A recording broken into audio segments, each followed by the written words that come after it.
ini bukan aku yang berbicara ya. Ini seorang ustadz yang terkenal juga di Indonesia yang berbicara ya. Jadi kepada netizen Indonesia yang selalu membanggakan, aku bangga jadi rakyat Indonesia. Coba lihat pembangunan di Indonesia ya. Yang berbicara seperti itu mungkin babu dalam Malaysia ini. Cobalah ya, kalau berbicara itu jangan meludah ke atas, terkena muka sendiri ya. Aku ya berpikir ya, banyak juga negara-negara miskin di dunia ini ya. Banyak juga yang datang bekerja keluar negara, orang-orang di seluruh dunia ini ya. Tapi tak sama seperti Indonesia. Coba lihat perempuan-perempuan Indonesia yang terpaksa. Ada yang bicara bukan dipaksa. Ya betul, bukan dipaksa tapi terpaksa. Ya, terpaksa meninggalkan negara sendiri untuk bekerja. Coba lihat ya, berapa ramai perempuan-perempuan Indonesia yang menjadi pahlawan devisa di seluruh negara dunia ya. Ke Arab Saudi, ke Hong Kong, ke Taiwan, ke China, ke Malaysia, sudahlah jangan tanya lagi ya. Banyak.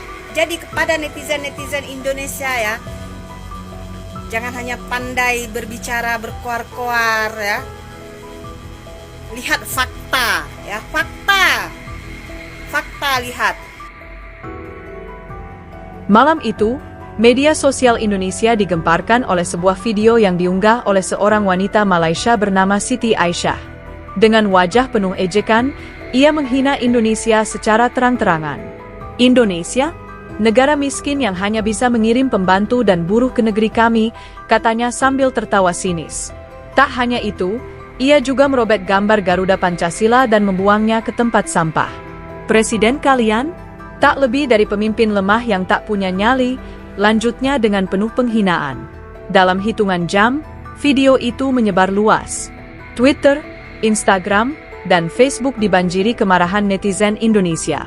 Tagar, tangkap Siti Aisyah, menjadi trending nomor 1, disertai ribuan komentar penuh amarah. Harga diri bangsa bukan untuk diinjak-injak, tulis salah satu pengguna Twitter. Bukannya menyesal, Siti Aisyah justru mengunggah video kedua, kali ini dengan lebih banyak hinaan. Kenapa marah? Memang kalian semua rendah di mata kami. Kalian cuma budak di negeri kami, ucapnya sambil tersenyum sinis. Di Jakarta, gelombang kemarahan semakin tak terbendung. Ratusan orang turun ke jalan, menggelar demonstrasi di depan Kedutaan Besar Malaysia. Mereka meneriakkan tuntutan agar pemerintah Malaysia segera menangkap Siti Aisyah dan meminta maaf secara resmi. Beberapa pengunjuk rasa bahkan membakar bendera Malaysia sebagai bentuk protes. Polisi dikerahkan untuk mengendalikan situasi, tetapi amarah rakyat terus membara. Di dalam Istana Negara, Presiden Prabowo Subianto duduk diam di ruang kerjanya, menyaksikan video penghinaan itu dengan wajah tegang. Rahangnya mengeras, matanya tajam menatap layar laptopnya. Kurang ajar, gumamnya. Ia langsung menghubungi Menteri Luar Negeri dan Kepala BIN. Saya tidak bisa membiarkan ini. Ini bukan hanya penghinaan, ini pelecehan terhadap harga diri bangsa, ucapnya dengan suara bergetar menahan amarah. Sementara itu, di Malaysia, Siti Aisyah masih merasa aman. Ia bahkan tertawa-tawa bersama teman-temannya, menganggap semua ini hanya lelucon yang tidak akan berdampak apa-apa.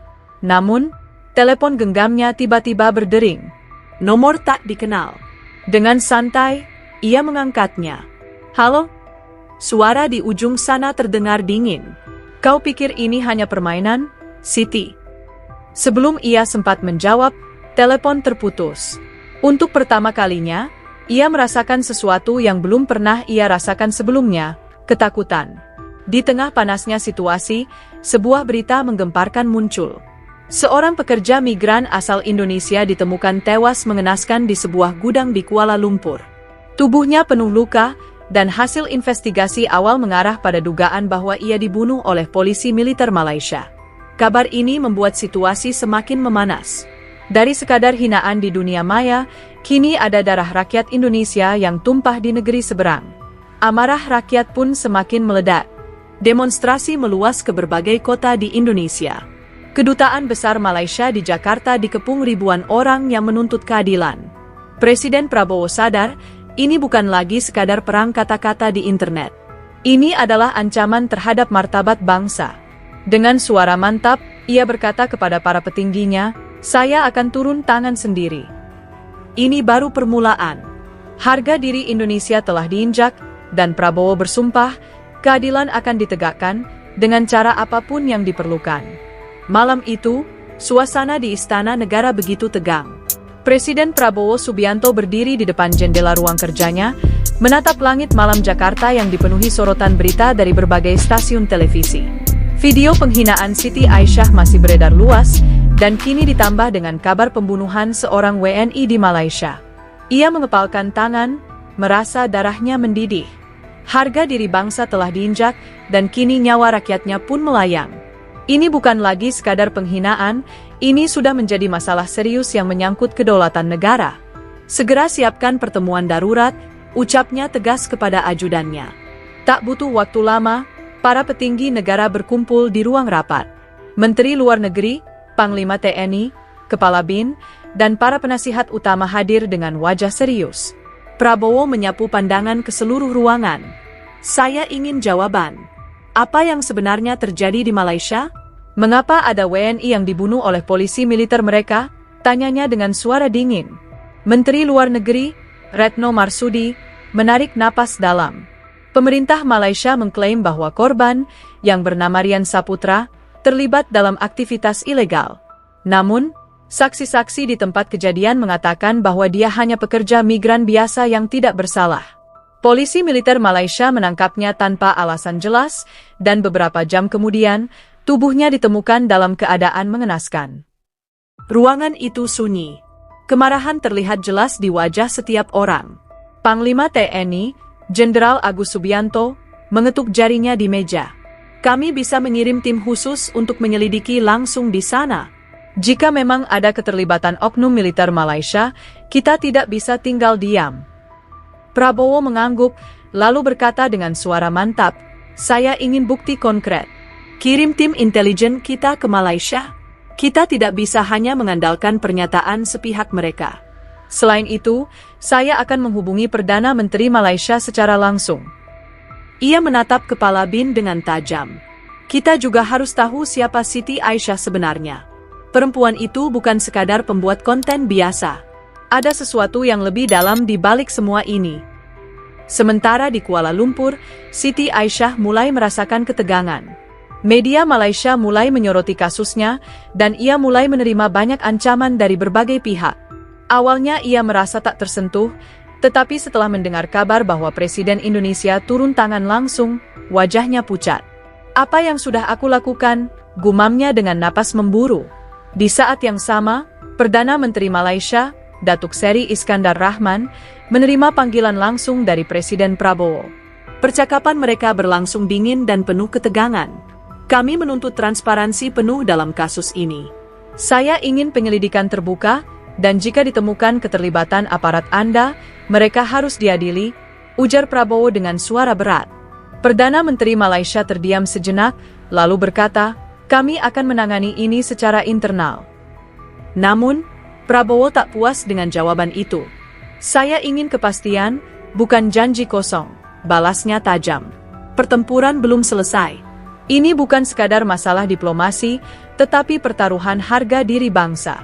Dan Prabowo, sebagai pemimpin, tidak akan mundur sampai keadilan ditegakkan." Di tengah malam yang sunyi, sebuah jet pribadi lepas landas dari Lanut Halim Perdana Kusuma membawa tim intelijen khusus yang ditugaskan langsung oleh Presiden Prabowo. Tim ini dipimpin oleh Mayor Satria, seorang perwira Kopassus yang sudah puluhan kali menjalankan operasi rahasia di luar negeri. Misinya jelas, mengungkap kebenaran di balik pembunuhan Rian Saputra dan menggali informasi lebih dalam tentang Siti Aisyah. Mereka tidak bisa hanya mengandalkan diplomasi. Fakta di lapangan harus ditemukan dengan cara apapun. Sementara itu, di Kuala Lumpur, Siti Aisyah duduk gelisah di dalam apartemennya yang mewah. Ia tak pernah menyangka bahwa video yang dibuatnya dengan niat iseng akan berbuntut panjang hingga menyulut amarah sebuah negara. Ancaman datang dari mana-mana. Bahkan, ia menerima pesan anonim yang berbunyi, "Kau pikir bisa sembunyi? Kami tahu di mana kau tinggal." Wajahnya semakin pucat ketika melihat berita di televisi Malaysia. Indonesia tuntut investigasi pembunuhan WNI, Presiden Prabowo turun tangan. Di tempat lain, tim Mayor Satria sudah tiba di Kuala Lumpur. Mereka tidak datang sebagai tentara, melainkan menyamar sebagai jurnalis independen untuk menghindari kecurigaan otoritas setempat. Dengan cepat, mereka bergerak menuju tempat kejadian perkara, sebuah gudang kumuh di pinggiran kota. Di sana, mereka bertemu dengan seorang saksi kunci, seorang pekerja migran bernama Agus, yang melihat langsung bagaimana Rian Saputra dibawa oleh sekelompok pria berseragam loreng. Mereka datang malam-malam, tanpa alasan. Rian dipukuli, lalu dibawa pergi. Paginya, dia ditemukan sudah tak bernyawa. Suara Agus bergetar saat bercerita. Mayor Satria mencatat setiap detail. Ini bukan pembunuhan biasa, ada sesuatu yang disembunyikan oleh pihak tertentu. Ketika mereka hendak meninggalkan lokasi, seorang pria misterius mendekati mereka. Dengan suara lirih, ia berkata, "Berhati-hatilah, ini lebih besar dari yang kalian pikirkan." Sebelum mereka sempat bertanya lebih lanjut, pria itu menghilang ke dalam kegelapan malam. Sementara itu, Presiden Prabowo kembali menghubungi Perdana Menteri Malaysia. Kali ini, nada suaranya lebih keras. "Saya ingin akses penuh terhadap investigasi ini. Jika Anda tidak bertindak, saya sendiri yang akan mengusutnya," katanya tegas. Perdana Menteri Malaysia, yang awalnya mencoba meredam situasi, mulai merasakan tekanan luar biasa. "Baik, kami akan bekerja sama," jawabnya akhirnya, meski terdengar enggan. Di saat yang sama, di dalam kantor rahasia Kepolisian Militer Malaysia, seorang perwira tinggi sedang menghapus rekaman CCTV dari gudang tempat Rian ditemukan. Ia tahu, jika bukti ini sampai ke tangan Indonesia, karirnya akan hancur. "Tidak boleh ada yang tahu," gumamnya sambil menekan tombol delete. Namun, ia tak sadar bahwa seseorang telah mengamankan salinan rekaman itu, dan salinan itu kini sedang dalam perjalanan menuju tangan tim intelijen Indonesia. Malam itu, angin perubahan bertiup kencang. Pertarungan belum selesai. Di balik layar, dua negara sedang memainkan permainan berbahaya. Dan di tengah semuanya, Presiden Prabowo bersumpah, ia tidak akan mundur sampai keadilan untuk rakyatnya benar-benar ditegakkan. Di sebuah hotel tersembunyi di Kuala Lumpur, Mayor Satria dan timnya berkumpul di sebuah kamar yang telah mereka ubah menjadi pusat operasi sementara. Laptop di meja menampilkan rekaman CCTV yang baru saja mereka dapatkan dari seorang informan bayaran. Detik-detik terakhir Rian Saputra sebelum ditemukan tewas kini terpampang jelas. Dalam rekaman itu, terlihat beberapa anggota polisi militer Malaysia menyeretnya ke dalam gudang, memukulinya dengan brutal, lalu meninggalkannya dalam kondisi tak bernyawa. Wajah para pelaku tampak jelas. Tak ada lagi keraguan, ini adalah eksekusi terencana. "Bangsat," salah satu anggota tim memukul meja dengan emosi. Mayor Satria mengangkat tangannya, menenangkan suasana. "Kita harus tetap fokus. Ini bukti yang kita butuhkan. Sekarang, kita harus memastikan bukti ini sampai ke Presiden Prabowo dengan selamat," ucapnya tegas. Mereka sadar, membawa rekaman ini keluar dari Malaysia bukanlah perkara mudah. Ada mata-mata di mana-mana, dan jika otoritas Malaysia mengetahui mereka memiliki bukti ini, mereka bisa dalam bahaya besar. Sementara itu, di Istana Negara, Prabowo duduk dengan wajah serius. Laporan dari tim intelijen telah sampai kepadanya, tetapi tanpa bukti konkret, ia masih belum bisa menekan pemerintah Malaysia lebih jauh. Telepon berdering. Mayor Satria ada di ujung sana. "Pak, kami sudah mendapatkannya. Rekamannya jelas. Ini bukan insiden biasa. Rian dieksekusi." Prabowo mengepalkan tangannya, matanya menyala penuh amarah. "Bagus, kalian harus segera kembali.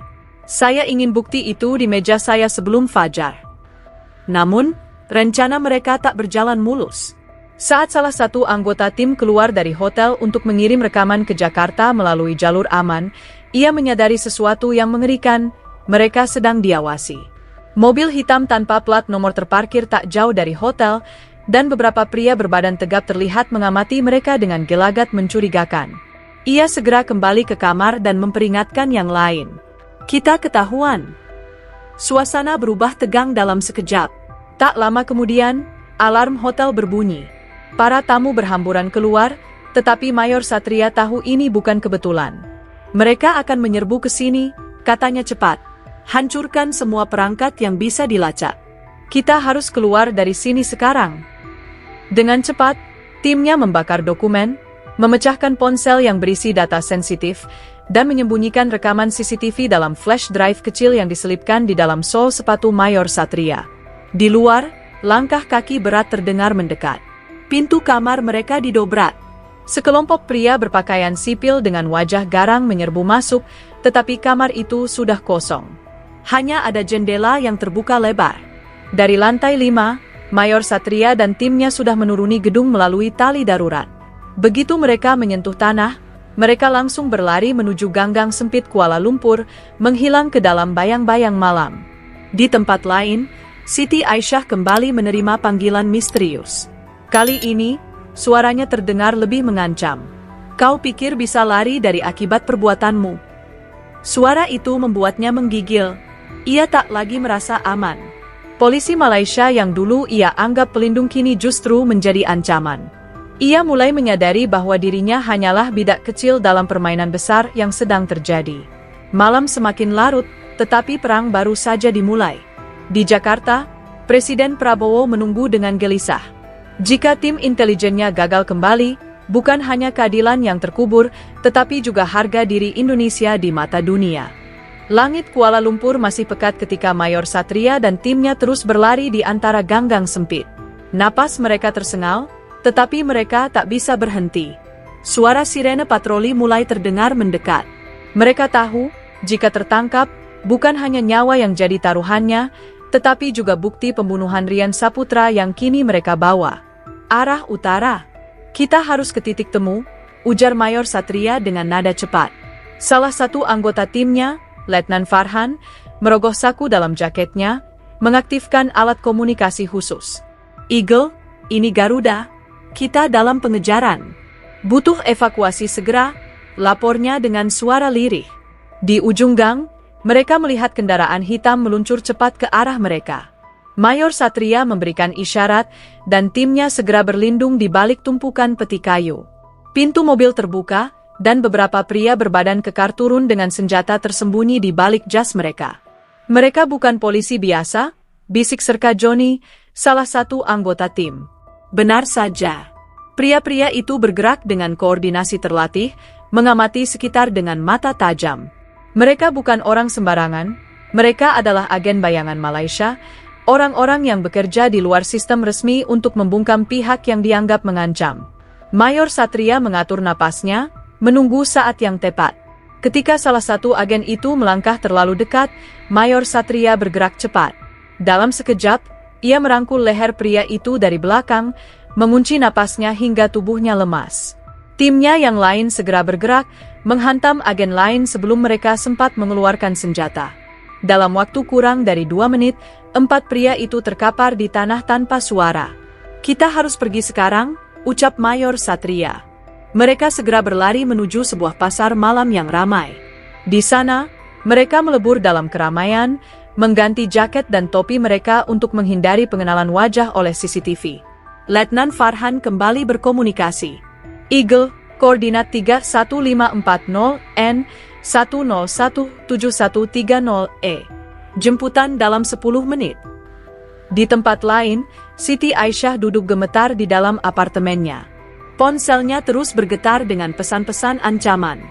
Ia tak menyangka bahwa videonya telah menyeretnya ke dalam konflik berbahaya. Apa yang harus aku lakukan? Gumamnya. Namun, sebelum ia bisa berpikir lebih jauh, suara ketukan keras terdengar di pintu. Sementara itu, di Jakarta, Presiden Prabowo menerima laporan dari Kepala BIN. Tim kita dalam perjalanan menuju titik evakuasi, Pak. Tapi mereka masih diburu. Prabowo menatap peta Kuala Lumpur di layar besar ruangannya. Pastikan mereka kembali dengan selamat. Kita tidak akan kehilangan satupun prajurit kita di tanah asing. Matanya menyala penuh tekad. pertarungan ini belum selesai. Mayor Satria dan timnya terus bergerak di tengah kegelapan Kuala Lumpur. Mereka sudah mendekati titik evakuasi, tetapi firasat buruk menghantui pikirannya. Terlalu sepi, bisiknya. Mereka berada di area dermaga tua yang biasanya ramai dengan aktivitas malam. Namun kini, hanya angin malam yang berhembus, membawa kesunyian yang mencekam. Tiba-tiba, lampu-lampu sorot menyala, menerangi seluruh area. Puluhan pria bersenjata lengkap muncul dari berbagai sudut, mengepung mereka dalam sekejap. Mayor Satria menggertakkan giginya, ini jebakan. Salah seorang pria melangkah ke depan, mengenakan setelan rapi dengan emblem resmi di jasnya. "Selamat malam, tuan-tuan dari Indonesia," katanya dengan nada mengejek. "Kami hanya ingin pulang," ucap Mayor Satria dingin. Pria itu, yang ternyata seorang perwira tinggi kepolisian militer Malaysia, tertawa sinis. "Pulang? Dengan barang bukti yang bisa menjatuhkan kami? Tidak semudah itu," katanya. Ia mengangkat tangannya, memberi isyarat agar pasukannya bersiap. "Serahkan flash drive itu, dan mungkin kalian bisa pergi dalam keadaan hidup." Letnan Farhan menatap Mayor Satria, menunggu perintah. Mereka bisa melawan, tetapi peluang meloloskan diri sangat tipis. Mayor Satria menatap sekeliling, berpikir cepat. Kemudian, ia berbicara, "Baik, akan kami serahkan." Ia merogoh sepatu bootnya dan mengeluarkan flash drive, mengangkatnya tinggi-tinggi agar semua bisa melihatnya. Namun, sebelum ia benar-benar menyerahkannya, sebuah suara ledakan menggema. Dari kejauhan, sebuah kapal nelayan meledak, mengalihkan perhatian semua orang. Saat itulah, suara tembakan terdengar dari sisi lain dermaga. Tim pasukan khusus Indonesia yang menyamar sebagai awak kapal telah tiba untuk mengevakuasi mereka. "Sekarang," teriak Mayor Satria. Timnya segera bergerak. Letnan Farhan menembakkan granat asap ke arah pasukan lawan, menciptakan kekacauan. Dengan cepat, mereka berlari menuju kapal evakuasi yang sudah menunggu di ujung dermaga. Peluru beterbangan, memecahkan kayu dan besi di sekitar mereka, tetapi mereka terus melaju. Satu persatu, mereka melompat ke kapal, sementara pasukan khusus Indonesia memberikan tembakan perlindungan. Mayor Satria adalah yang terakhir melompat ke kapal, tetapi sebelum ia melakukannya, ia menatap tajam ke arah perwira polisi militer Malaysia yang tadi mengejeknya. "Indonesia tidak akan tinggal diam," katanya sebelum akhirnya melompat ke kapal yang langsung melaju kencang ke perairan internasional. Di Jakarta, Presiden Prabowo menerima kabar bahwa timnya berhasil lolos. Ia menghela napas lega, tetapi matanya tetap tajam. "Ini belum selesai," katanya. Kini, dengan bukti yang ada di tangannya, ia siap menuntut keadilan di hadapan dunia. Pagi itu di Jakarta, suasana istana negara terasa lebih tegang dari biasanya. Presiden Prabowo duduk di ruang rapat darurat bersama para pejabat tinggi negara, termasuk Menteri Luar Negeri, Panglima TNI, dan Kepala BIN. Di hadapan mereka, layar besar menampilkan rekaman eksekusi Rian Saputra yang berhasil dibawa pulang oleh Mayor Satria dan timnya. Suasana hening. Semua yang ada di ruangan itu merasakan amarah yang membara. "Ini bukan sekadar pembunuhan biasa," ujar Prabowo dengan suara dingin. "Ini eksekusi terencana terhadap warga negara kita. Malaysia harus bertanggung jawab." Matanya menyapu seluruh ruangan. "Saya ingin langkah tegas. Tidak ada lagi peringatan. Siapkan tim negosiasi dan beri ultimatum pada mereka." Menteri Luar Negeri segera menghubungi Duta Besar Malaysia untuk Indonesia. Pertemuan darurat dijadwalkan dalam hitungan jam. Sementara itu, Panglima TNI menginstruksikan peningkatan kesiagaan di wilayah perbatasan. Armada laut dan udara mulai diperintahkan untuk bersiaga. Ini bukan perang, tetapi Indonesia harus menunjukkan bahwa mereka tidak bisa diremehkan. Di Kuala Lumpur, situasi memanas. Media mulai memberitakan rekaman yang telah bocor ke publik. Video tersebut viral di berbagai platform, menyebabkan gelombang kemarahan dari rakyat Indonesia. Demonstrasi besar-besaran terjadi di depan Kedutaan Besar Malaysia di Jakarta. Spanduk bertuliskan, "Keadilan untuk Rian Saputra." Berkibar di tangan para demonstran yang berteriak meminta kejelasan dari pemerintah Malaysia. Siti Aisyah, yang kini bersembunyi di lokasi rahasia di Malaysia, menyaksikan semua itu dari layar ponselnya. Tangannya gemetar. Ia tak menyangka bahwa videonya benar-benar telah mengguncang hubungan dua negara. Namun, ia juga sadar bahwa nyawanya semakin terancam. Sebuah pesan masuk ke ponselnya, "Kau bukan hanya musuh kami, tapi juga pengkhianat bangsa." Ia tahu ini adalah peringatan terakhir. Di sisi lain, Perdana Menteri Malaysia menggelar konferensi pers. Dengan wajah tegang, ia membantah tuduhan bahwa pemerintahannya terlibat dalam pembunuhan Rian Saputra. "Kami akan menyelidiki kasus ini dengan transparan," katanya. Namun, Prabowo tidak mudah percaya. Ia telah melihat bagaimana permainan politik bisa menutupi kejahatan. "Jika mereka tidak mau mengakui, kita yang akan membawa ini ke forum internasional," ucap Prabowo dengan tegas. Ia lalu memberi instruksi pada Menteri Luar Negeri untuk membawa bukti ini ke PBB dan ASEAN. Indonesia tidak akan tinggal diam. Keadilan harus ditegakkan, apapun risikonya. Malam itu, di balik semua ketegangan politik dan diplomatik, Mayor Satria duduk di markas BIN dengan tatapan kosong. Ia telah menjalankan misinya dengan sukses, tetapi ia tahu ini belum berakhir. Di luar sana, masih ada orang-orang yang mengincar mereka. Perjuangan belum selesai, dan perang dalam bayang-bayang baru saja dimulai.